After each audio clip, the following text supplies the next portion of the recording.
Welcome to the African Album Review Podcast, where we review Africa's best and latest music projects. Africa, Moody say.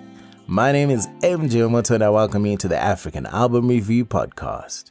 Wherever you are, my people, how you doing? Me, I'm doing all right. I cannot complain. January, this month does not want to end. And the brokenness does not want to end either. But I'm surviving. I'm doing the best I can, I guess. And we'll see how that goes. If you're joining us for the first time, well, welcome. You have another 172 episodes to catch up on. So you do have your work cut out for you. And if you're joining us yet again, welcome back and thanks for being part of the Wemoto Kingdom. If you do like what happens on this podcast, head over to buymeacoffee.com/MJ Wemoto and buy me a coffee or 2 or 3. Let's take it to Namibia.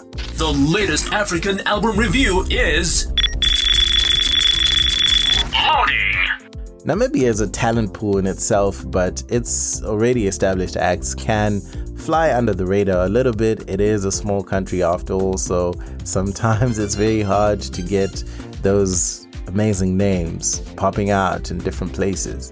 And you know what? I would put DJ Dreas on that level. An amazing act with a stellar reputation and a lethal producer of note and a DJ of note too.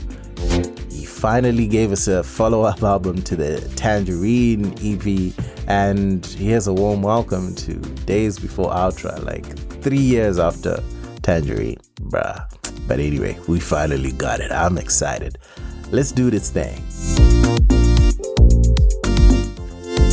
DAYSBEFOREULTRA was released January 14th, 2022 under Paradise Sound System. It has 6 tracks, 31-minute, 30-second runtime with 4 collabos. The opener, Renaissance, is a beautiful ambience of vocals that are made up of what feels like barely audible harmonies. And then the house music just slaps itself on top and just gives you this eclectic blend that takes you on a journey maybe, and you're kind of lost in that ambiance and trying to figure out what whoever is singing about, but then it just sounds like melodies. Hard to explain, but a worthy listen. On My Mind might bring a new funk to housey vibes with a gorgeous voice to carry it to the next level. Sezu does amazing on here just from the vocal standpoint, while DJ Dreas, he's got no fear, man. Like he just has no fear in attacking a sound with some of the most unconventional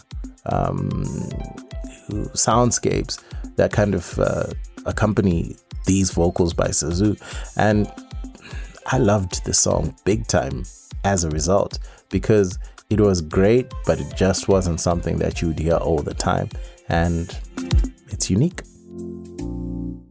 Wonderful Thing has a very simple part about it that I gravitated towards, but it does well to keep the audience hooked from start right through to the end.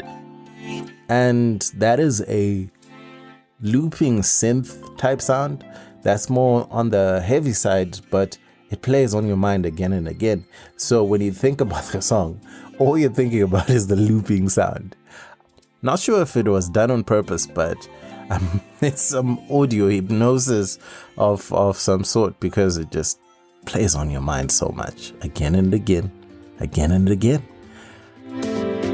You won't be disappointed with some of the surprises on this EP, such as the guitar on DTMG, which you'd think is the high, but the log drum on here, godly. Straight up otherworldly, and no, it's not a Amapiano song either. It's straight up like house and even goes techno-y sometimes. Maybe not.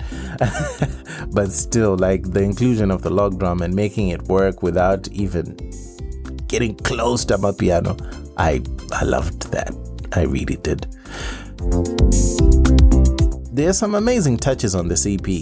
pay attention to the overall balance of the beats thanks to some impressive stereo utilization and unexpected decibel turn-ups of a shaker here or some sort of percussion there, where you'd expect it to be a whole lot more subdued than what it is, yet it works. That element of surprise for me is great when executed well, and Days Before Ultra is one such project that showcases that. The fact that this EP feels like an instrumental EP sometimes, while just having enough vocals to make it not, is cool, because at no time did I feel like the music was lacking anything. The songs that did not have vocals for a reason, and probably did not need vocals anyway, which is fantastic.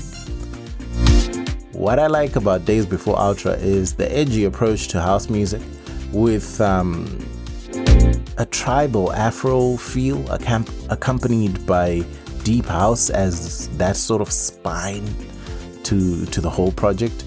Eclectic would be the word possibly, but all I know is I left the listening session with a better appreciation of not only DJ Dreas' skills as a producer, but also of the unique lanes house music can occupy and still sound amazing. For me, this music is for musical ears that have an appreciation for all things house, because they enjoy discovering just how wide their own palette can be, and it's limitless. It's going to be hard to choose a top track on Days Before Ultra. Each hold their own, from the bassy lead on Bedroom Fidelity to the feel-good allure of Beautiful Fantasy. You get something that fills the pocket to complete the project well. I found it easy to leave the music in the background and do my chores, cleaning out the fridge, blah blah blah, while moving to it. And that's when you know a project is fire, when you have no intention to skip a song whatsoever. You don't need to know the songs beforehand. The music is just enjoyable because it's bloody good. Well done, DJ Dreas. Otherwise, that's it from me. My name is MJ Wemoto, son of Zimbabwe, signing out. This was the African Album Review Podcast. Peace. Dende. Moto Music, the best place to listen to podcasts about African music online.